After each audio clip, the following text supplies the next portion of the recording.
Podium Podcast. Lo mejor está por escuchar.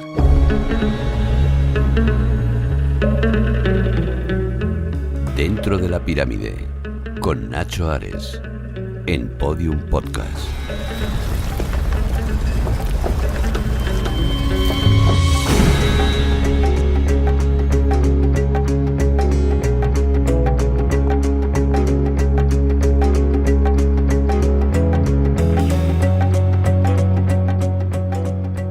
Bienvenidos a un nuevo episodio de Dentro de la Pirámide, aquí en Podium Podcast. Recordad, este es el programa, el episodio 101. Muchísimas gracias a todos los que nos habéis acompañado a lo largo de estos 100 últimos episodios, en donde, como decía, ¿no?, en ese programa especial que hicimos hace un par de semanas y que compartimos con un montón de gente en la sala de ámbito cultural del Corte Inglés en el centro de Madrid, en la plaza de Callao. Bueno, pues hemos compartido, como digo, nuestra pasión por el Antiguo Egipto con temas muy variados, ¿no? Cada uno de vosotros en las suscripciones, en los comentarios, en las dádivas que en definitiva nos traéis cada vez que escucháis un programa, suponen un bloque más en esa pirámide gigantesca que estamos construyendo entre todos para intentar aprender un poco más la historia del Antiguo Egipto. Revisando los podcasts de la lista de temas que había preparado en esos 100 primeros episodios, en estas 6 temporadas que llevamos ya, me llamó la atención, ¿no?, que había un vacío. Es cierto que lo hemos mencionado en alguna ocasión, hemos hablado de alguno de los misterios, ¿no?, que lucen todavía en el interior de esta necrópolis, pero todavía no habíamos dedicado un programa al Valle de las Reinas. Es una necrópolis que a mí me fascina, a mí me cautiva, está un poco fuera, ¿no?, de los itinerarios convencionales de visitas de los turistas, pero que desde luego merece la pena porque es adentrarse en la magia, en el misterio del Antiguo Egipto. ¿Por qué eligieron ese lugar tan apartado, tan yermo hoy? Nos lo tenemos que imaginar exactamente igual cuando pensamos en la antigüedad, hace 3.000, 4.000 años. Bueno, pues son muchas las preguntas, ¿no?, que buscan respuesta en este sentido para intentar conocer la realidad que hay detrás de este Valle de las Reinas, que suena más o menos así.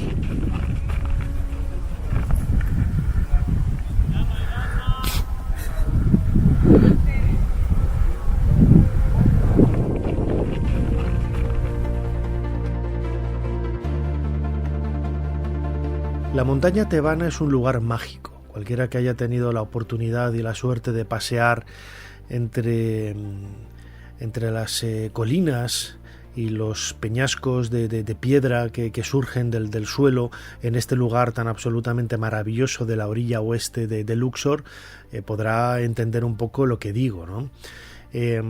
No solamente hay una necrópolis, no solamente hay un valle. Os recomiendo también que si viajáis a Egipto y tenéis la posibilidad de montar en globo, un día al amanecer vais a disfrutar muchísimo, porque se tiene un paisaje realmente desde arriba increíble, ¿no?, para comprender realmente cuál era la realidad, ¿no?, que trascendía más allá de esos ideales religiosos que compartían los antiguos egipcios. La montaña tebana es el lugar por donde se pone el sol, ahora lo explicaremos, ¿no? Un lugar sagrado, el lugar en donde comienza ese viaje que todos de una forma irremediable al final de nuestros días tenemos que comenzar con la muerte, pero que para los antiguos egipcios estaba muy vinculado a la vida, a esa prolongación de la vida en el más allá. José Miguel Parra es egiptólogo, es una de las personas que mejor divulga, ha estado muchísimas veces con nosotros, fue miembro del equipo del proyecto Yehuti, ha publicado innumerables trabajos de libros sobre pirámides, sobre la vida cotidiana en el Antiguo Egipto. En definitiva, es uno de los mejores exponentes para conocer y que nos explique cuál es el significado que tiene la montaña tebana. ¿Por qué los antiguos egipcios se vieron tan atraídos por este lugar desde el punto de vista del paisaje, quizás muy frío porque no tiene vegetación, es todo piedra, es todo roca, pero ahí también vemos reflejada su belleza? José Miguel Parra nos lo cuenta. La montaña tebana es particular porque tiene un par de elementos muy visibles. Uno es el Kurn, que cuando lo ves tiene forma de pirámide natural. Entonces lo que hicieron fue excavar las tumbas del Valle de los Reyes, están justo debajo de eso. Entonces básicamente los faraones del Reino Nuevo están enterrados dentro de una pirámide, aunque estén enterrados en la montaña. Y eso es así porque viene de la tradición de la dinastía 17 y 16, que se enterraban en esa zona, ¿no? En esa montaña, en Asashif, en uno de los varios cementerios que hay. ¿Qué más tiene? Tiene un punto básico, que es el más alto, que es donde está la colina de Tot, que es como se llama, que se construyó allí en el Reino Medio, se construyó un templo, que es particular, que se puede ver, y desde allí ves toda la montaña. Entonces enfrente tienes el río, enfrente del río tienes el templo de Karnak, tienes la ciudad de Tebas. ¿Qué es lo que pasa? Que alrededor de eso se construyeron las tumbas, o se excavaron las tumbas de los miembros de la familia real. Entonces, lo que se conoce ahora como el Valle de las Reinas, Taser Neferu, el lugar de la belleza. Al principio, en la dinastía 18, lo que hay enterrados son príncipes y princesas. Solo a partir de la 19 es cuando empiezan a enterrarse allí gente de verdad, de calidad, como reinas. Lo curioso es que no solamente ese wadi, esa rambla. Por detrás hay varias más hacia el oeste. Hay como 3 más que se conocen como el wadi de la cuerda, el wadi de los 3 agujeros o 3 pozos, y luego es el wadi de Ahmose, me parece que es. Y detrás de esos hay más todavía. Es donde se construyó, se excavó la tumba de Hatshepsut antes de que fuera reina, es donde se excavó la tumba de las 3 princesas sirias de Tutmosis III, de modo que toda esa zona es en realidad un gran cementerio repartido en muchos wadis que todavía no están excavados. Entonces por allí pueden salir cosas estupendas.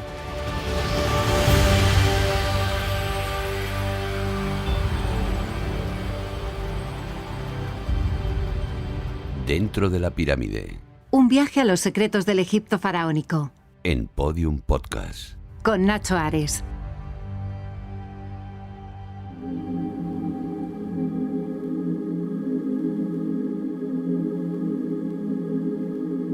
Los antiguos egipcios no daban puntada sin hilo. Eran muy prácticos, eran muy hábiles en todo lo que hacían. Es decir, ellos podían elegir un lugar, pero realmente, por mucho trasfondo mágico que hubiera detrás de él, si realmente presentaba problemas, lo dejaban de lado, proponían una nueva solución a esa cuestión que ellos intentaban resolver y encaminaban otro sendero, otro camino para poder llegar a la misma meta, al mismo lugar. En este sentido, la geología del Valle de las Reinas, la geología de la montaña tebana, es una geología muy particular. No es sencillo trabajar la piedra caliza en algunos lugares donde hay unas vetas de sílex o de piedras muy duras que son imposibles de trabajar. Lo vemos, por ejemplo, en el Valle de los Reyes. Hay un par de tumbas, sobre todo donde mejor se ve es la tumba de Merneptah, en donde la sala de pilares, vemos que según accedes a la izquierda, en la parte superior hay una veta de sílex que no pudieron quitar, no pudieron rebajar, ¿no? Y ahí se quedó. Bueno, pues es una solución, ¿no? La dejaron ahí, continuaron el trabajo de la tumba hasta la cámara funeraria, unas decenas de metros más abajo, y eso no impidió el significado o el simbolismo que pudiera tener este lugar.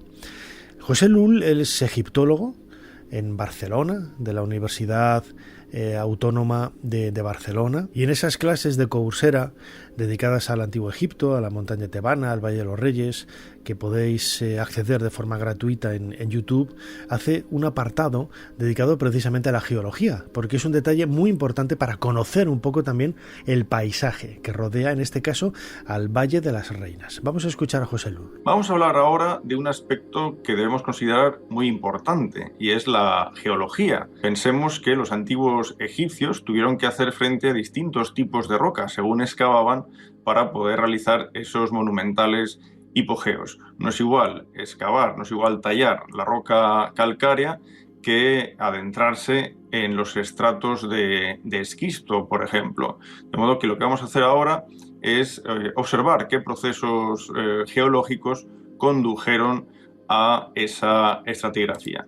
Una de las grandes dificultades que encontraban los egipcios cuando trabajaban en las canteras de caliza o, por ejemplo, cuando estaban excavando sus tumbas hipogeicas, era toparse con estos elementos que veis aquí. Todo esto es caliza, esta piedra blanquecina, pero aquí veis un tipo de piedra con una coloración más oscura. Esto en realidad es sílex, de modo que imaginaros la diferencia tremenda que había entre picar la piedra caliza, que dentro de las formas pétreas que encontramos en estas latitudes es una de las más fáciles de tallar, respecto a esta otra, que es muy dura. De hecho, hay casos evidentes donde los egipcios encontraron tantas dificultades en deshacerse de estos nódulos. Si son pequeños, pues se pueden esquivar y extraer, pero si son grandes, ofrecen una resistencia tal que a veces incluso los arquitectos en el Valle de los Reyes decidían desviar el eje de la tumba con tal de evitar la excavación en aquel lugar donde apareciese un nódulo de grandes dimensiones. En valles como este, estamos muy cerca del templo inacabado de Amenemhat I, entre Del Medina y Del Bari, encontramos también minerales, óxidos que utilizaban los antiguos egipcios para pintar. Fijaros, por ejemplo, cómo cogiendo esta lasca de caliza y uno de estos minerales somos capaces de realizar un trazo de color sin excesiva dificultad. Entonces, una vez esto se tallaba correctamente, pues sacaba todo su color y permitía pintar, o ya pulverizado podía ser empleado como tinta para escribir.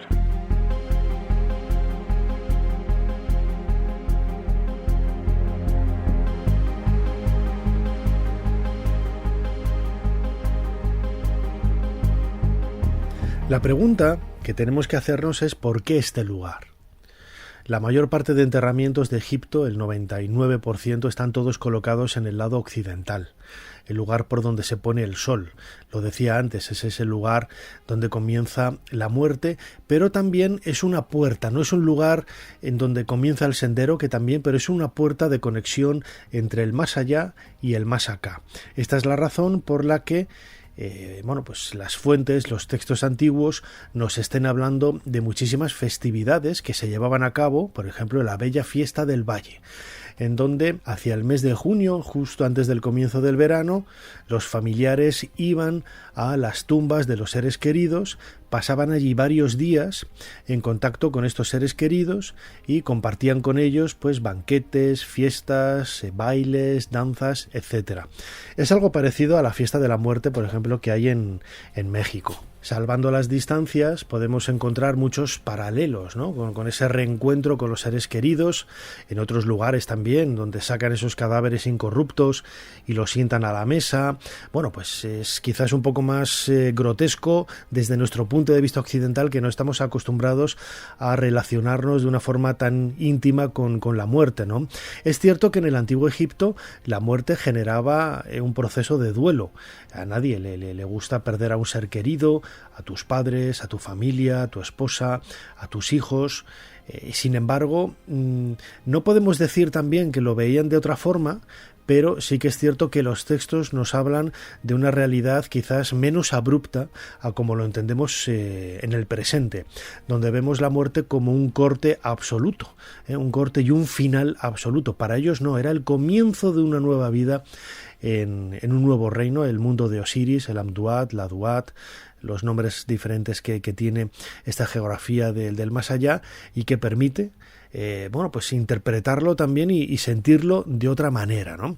José Miguel Parra, egiptólogo, nos habla precisamente del significado que tiene el occidente, la montaña tebana, en el sentido de que está en el lado izquierdo del Nilo, esa vía que corta de norte a sur el país. Es una vía de comunicación, pero es una vía que da vida y separa la zona de los vivos, que suele ser la zona oriental, de la zona occidental, el lugar en donde se asientan siempre los templos funerarios y las tumbas. ¿Por qué la montaña tebana tiene ese aspecto mágico relacionado con la muerte? José Miguel Parra nos lo describe brillantemente. Cuando la gente habla de las tumbas en Egipto, a lo mejor no se ha fijado que todas están en el oeste. Es muy raro que haya cementerios como el de Beni Hassan, por ejemplo, que están en el lado oeste. ¿Por qué están allí? Porque para los egipcios el oeste es donde se pone el sol, es el lugar donde está el más allá, el Duat.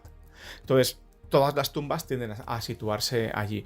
Por eso se situaron las tumbas de los faraones en el Valle de los Reyes y las tumbas de las reinas, en su momento, de las princesas y príncipes, en el Valle de las Reinas. Es un lugar muy interesante que permite hacer incluso juegos de paisaje, de arqueología del paisaje. Por ejemplo, si nos vamos un poco más al norte y nos vamos a Abidos, nos encontramos con que hay todo un acantilado y solamente hay un hueco por el que te puedes pasar más allá. Y justo delante de ese hueco es donde se colocaron las tumbas de los faraones de la primera y la segunda dinastía. En el Valle de las Reinas y en el Valle de los Reyes pasa algo parecido. No hay un hueco, pero lo que sí hay muchos caminos que conducen todos hacia el oeste. Lo que se comenta que primero está el wadi del Valle de las Reinas, luego están los otros 3 wadis conocidos y luego alrededor de todo eso hay un montón de wadis que todos se van con... Y se llama también, podemos hablar que es el Valle de la Belleza, porque cuando vas por allí el silencio es absoluto y de verdad el paisaje, que es casi de luna, es bárbaro. Es una belleza distinta a la nuestra, que tiene que tener verde un poco para que lo entendamos así, pero la suya es completamente seca y es una cosa espectacular.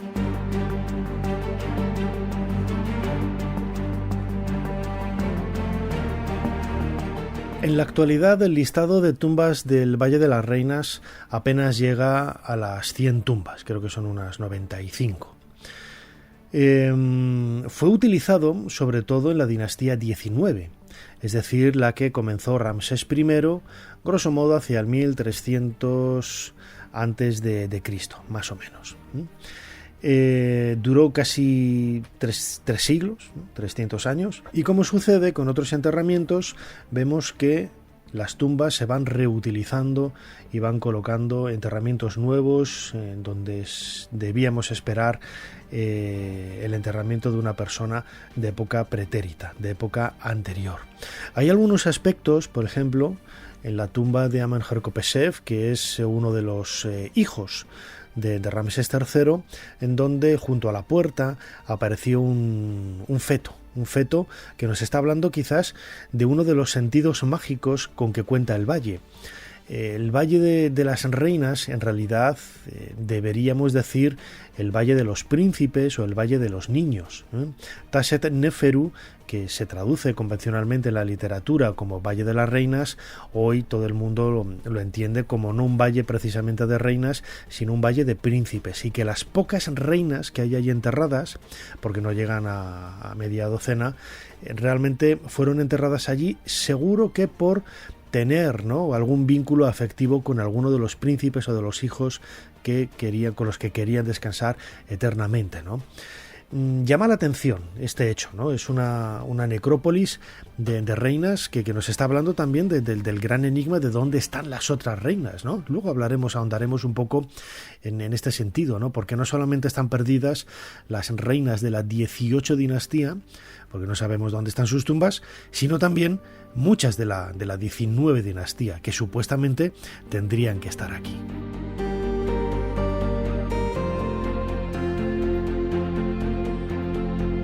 Je sais pas, j'ai eu une idée comme ça. Il y avait une raison, c'était pour l'exposition Ramsès II que j'avais organisée, c'était pas pour l'exposer. Mais je voulais qu'on la voie de loin. Es la voz de Christiane de Gosnoble-Court, egiptóloga francesa, quizás uno de los referentes de la egiptología en el siglo XX, que lo dio todo y lo dejó todo por el estudio de los faraones, y gran conocedora del Valle de las Reinas.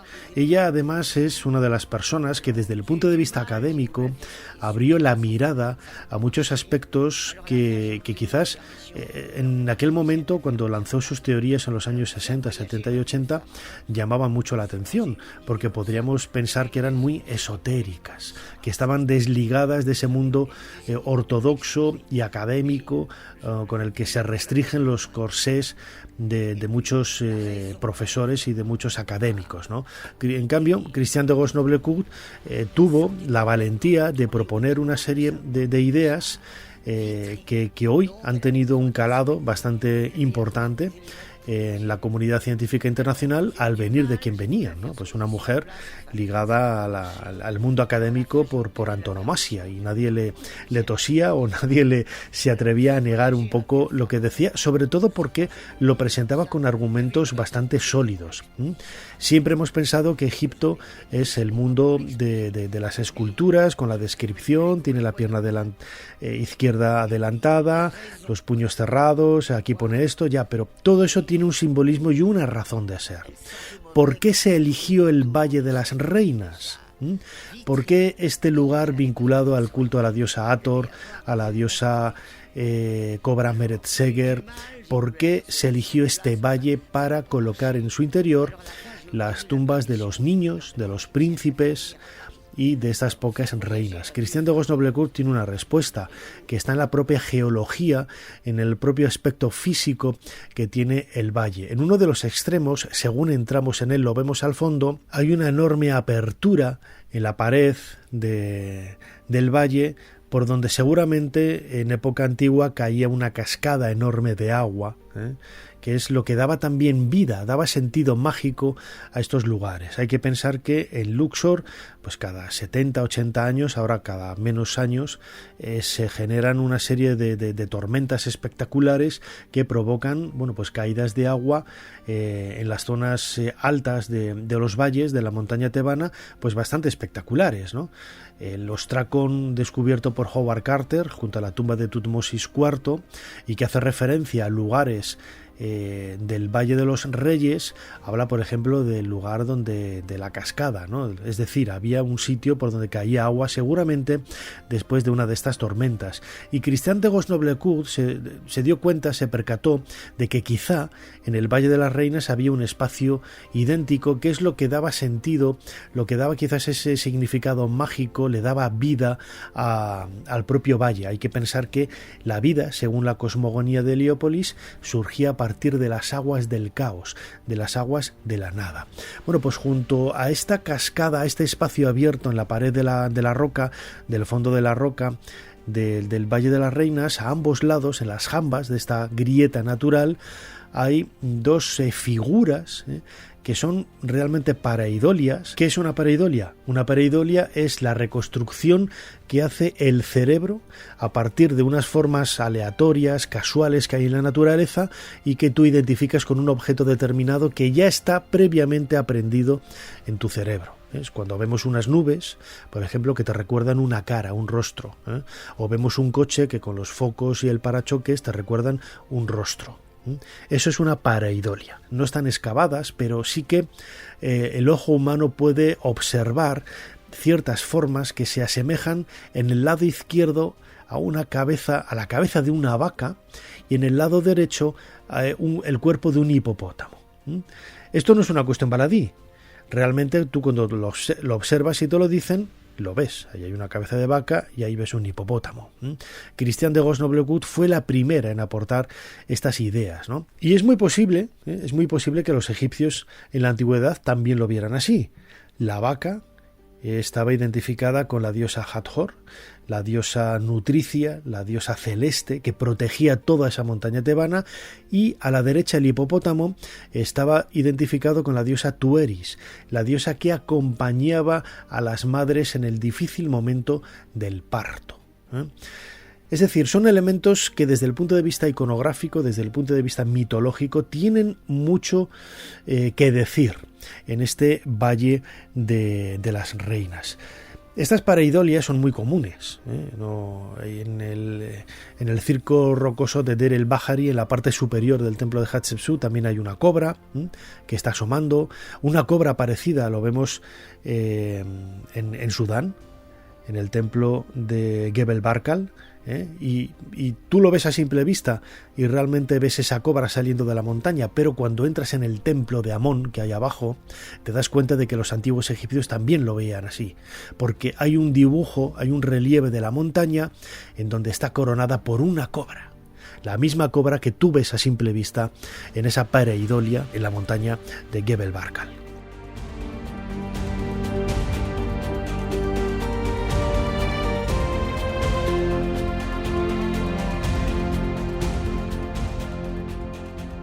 Todo esto justificaría el significado de por qué elegir ese valle para los enterramientos de príncipes y de unas pocas reinas. José Miguel Parra, una vez más, nos adentra en este mundo mágico de la realeza y por qué la elección de este lugar. Lo importante del Valle de las Reinas, que ahora se llama el Valle de los niños, de los infantes incluso, he incluso visto una traducción que es el Valle de los Nenúfares, que dice de Roches Noblecourt, un poco también hablando nenúfar y belleza, que es una mezcla.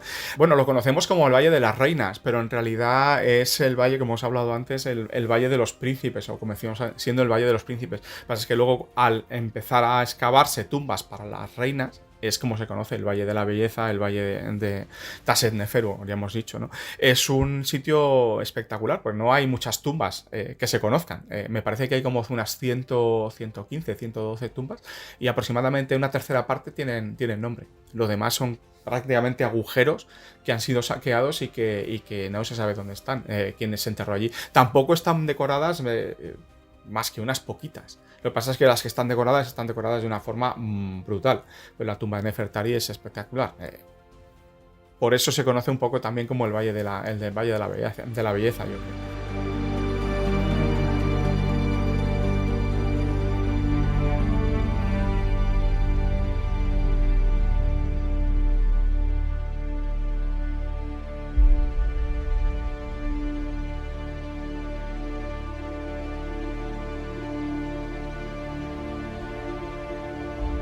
En efecto, la QV66, Queens Valley 66, es la tumba de la reina Nefertari, la gran esposa real de Ramsés II, una de las mujeres que aparece también en mi novela La sombra de Atón.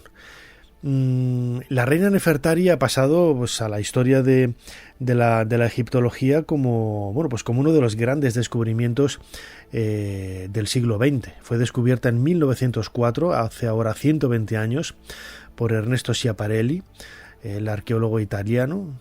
Algunos de los objetos los podemos ver en el Museo Egipcio de Turín, como restos de la momia, fragmentos de algunos muebles, figuras Shabti, figuras funerarias de la reina Nefertari, pero lo más increíble de todo es la decoración, las pinturas que cubren todas las estancias de la tumba de la reina Nefertari, que han hecho llamarla, ¿no?, la Capilla Sixtina del arte faraónico.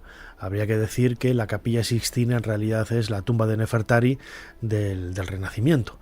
Pero bueno, siempre somos así de petardos a la hora de poner etiquetas a las cosas. La tumba de Nefertari, que desgraciadamente ahora está cerrada al público por el deterioro que ha supuesto su apertura, no se tendría que haber abierto nunca. Cuando se cerró en los años 90 para su restauración, ya se avisó que era una locura abrirla al público, incluso con grupos pequeños, porque al final eso no se respeta. Yo he estado allí pues decenas de veces y he visto cómo cualquier persona que compre la entrada pues accedes a ella, ¿no? O sea, da igual, no se respeta en absoluto este tipo de normas, ¿no? Y los propios cuidadores te dejan estar más tiempo del que deberías estar, no más de 15 minutos, si les pagas una propina. Es decir, bueno, pues la canción de siempre de Egipto, ¿no? Pues la tumba cuenta con una decoración extraordinaria que nos hace viajar a esas creencias en donde la reina Nefertari siempre es protagonista de esos encuentros con algunas divinidades, ¿no? Está delante del dios Thoth, está delante de Atum, está delante de la diosa Isis, de Anubis. Hay algunos pasajes del libro de los muertos colocados en la cámara funeraria. Es decir, son elementos que de una exquisitez absoluta, ¿no?, por los vivos colores que todavía conservan las pinturas. Cuando Schiaparelli encontró la tumba, también se percató de la presencia y el espacio dedicado a algunos ladrillos mágicos en la cámara funeraria. La cámara funeraria, en realidad, la tumba no tiene ninguna orientación precisa a los puntos cardinales, pero la cámara funeraria, según el capítulo 151 del Libro de los Muertos, tenía que estar por obligación orientada a esos puntos cardinales. Y si no lo estaba desde el punto de vista físico, ¿cómo se conseguía? Con ladrillos mágicos. Se abrían hornacinas en cada una de las paredes y se colocaba ahí un ladrillo que convertía esa pared en la pared norte, en la pared sur, en la pared este y en la pared oeste. En la tumba de Tutankamón, por ejemplo, en la cámara funeraria vemos también esas mismas hornacinas con esos ladrillos mágicos que han llegado hasta nosotros intactos, pero en el caso de Tutankamón es una redundancia porque sí que está orientada perfectamente a los puntos cardinales. Las pinturas de la tumba de la reina Nefertari, la gran esposa de Ramsés II, estamos pues hacia el 1250 más o menos antes de Cristo, marcan un antes y un después en la historia del arte, ¿no? Por primera vez vemos algunos elementos característicos como sombras en el rostro, sombras acompañando las arrugas del cuello, lo que le da una viveza, ¿no?, mayor a las pinturas. El plisado de los trajes, las transparencias, el significado que hay de solamente una de las escenas de la reina Nefertari aparece calzada, el resto está siempre descalza. La vemos jugando al Senet en una representación de uno de los capítulos del Libro de los Muertos. Es decir, nos acerca un poco también a esa realidad que marca un poco el significado de las tumbas de este periodo.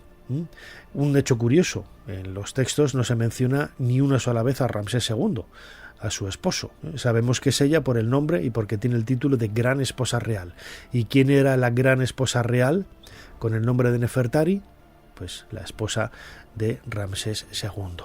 Las pinturas de Nefertari la representan llevando un vestido de lino translúcido. La pintura es tan buena y el lino tan fino que se puede ver la piel a través de él. Las mujeres reales tenían acceso a las ropas más elegantes que se pudieran conseguir en el antiguo Egipto, y Nefertari usaría un tipo de lino muy fino que se pegaba a su cuerpo. Era muy transparente, y por eso vemos pliegues y pliegues de tela y luego seductoras partes del cuerpo a través del lino. Y esto debía resultar, por supuesto, muy erótico y provocativo, y sin duda la habría encontrado muy atractiva e irresistible el faraón Ramsés II. Cuando ya llevaban 33 años casados, Ramsés la honra en uno de los complejos religiosos más imponentes del mundo, Abu Simbel. En el segundo templo hay 6 estatuas colosales de pie. Con una altura de casi 9 metros, figuran entre las más grandes de todo Egipto. En un acto extremadamente insólito en el antiguo Egipto, Ramsés representa a Nefertari igual a él en estatura. Como esposa del dios y esposa del faraón, diplomática y amante, Nefertari igualó en importancia al faraón Ramsés durante los 25 años en que reinaron.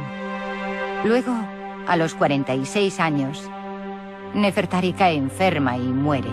Ramsés reinaría otros 42 años más, pero nunca olvidaría al amor de su vida.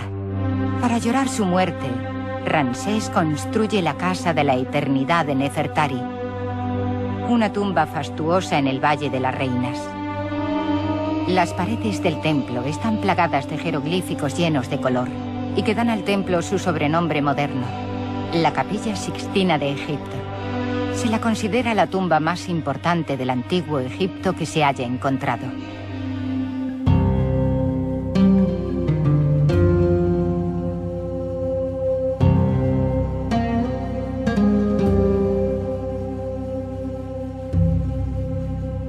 Escuchábamos un fragmento de un documental de televisión titulado Reinas del Antiguo Egipto, donde hablaba nuestra buena amiga Salima Ikram precisamente de la tumba de Nefertari.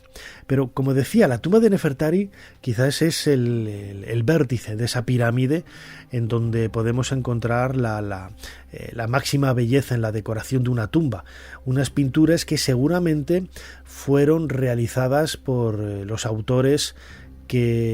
artistas, mejor dicho, de Deir el Medina, autores también, de muchas de las tumbas del Valle de los Reyes y del Valle de las Reinas, y se ha especulado con la idea de que fuera Senedjem, por ejemplo, la tumba tebana número 1, que está en Deir el Medina, descubierta en la década de 1880 y excavada y vaciada por Eduardo Toda, el vicecónsul español, que realizó una publicación extraordinaria. Bueno, pues la similitud que hay entre los dibujos de la tumba de Senedjem en cuestión de estilo, de formas, el manierismo de algunos gestos, bueno, pues ha hecho pensar a algunos críticos de arte que podría ser el mismo autor de las pinturas que podemos ver en la tumba de la reina Nefertari.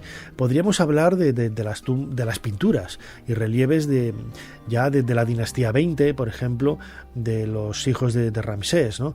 Está Amun-Her-Kopeshef en este espacio, con pinturas y relieves que nada tienen que ver con lo que vemos en Nefertari, o la de Hamwaset, otro príncipe que nada tiene que ver con el hijo de Ramsés II, ¿no?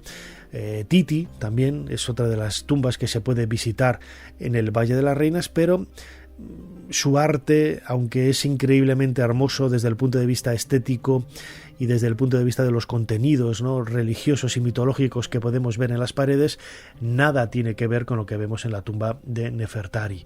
Podríamos imaginar lo mismo en tumbas como las de Nefertiti, la reina Tiji, Angesenamun, la gran esposa real de Tutankamón. Pero ¿dónde están?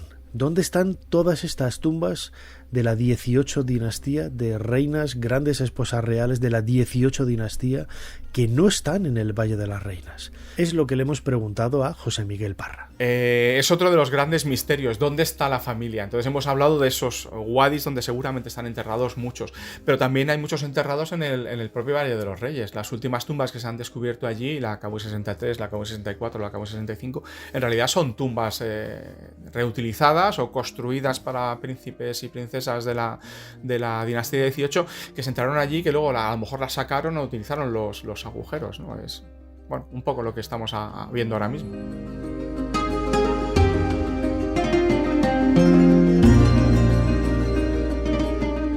Mucho queda por decir del Valle de las Reinas, de los valles aledaños a este cementerio, a esta necrópolis que podemos encontrar en la montaña tebana. Un lugar absolutamente increíble que seguramente revisitaremos dentro de poco en un nuevo podcast aquí en Dentro de la Pirámide. Llegamos al final de nuestro programa de hoy.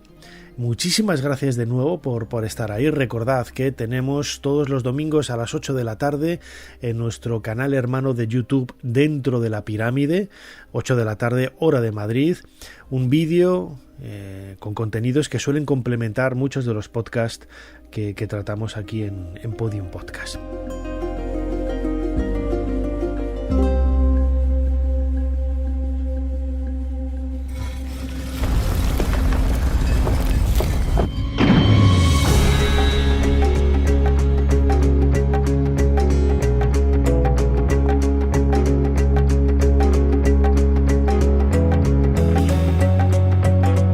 Muchísimas gracias de nuevo por estar ahí. No me queda más que cerrar ya la puerta de esta pirámide. Nos seguimos escuchando aquí dentro de poco, Dentro de la Pirámide. Hasta pronto.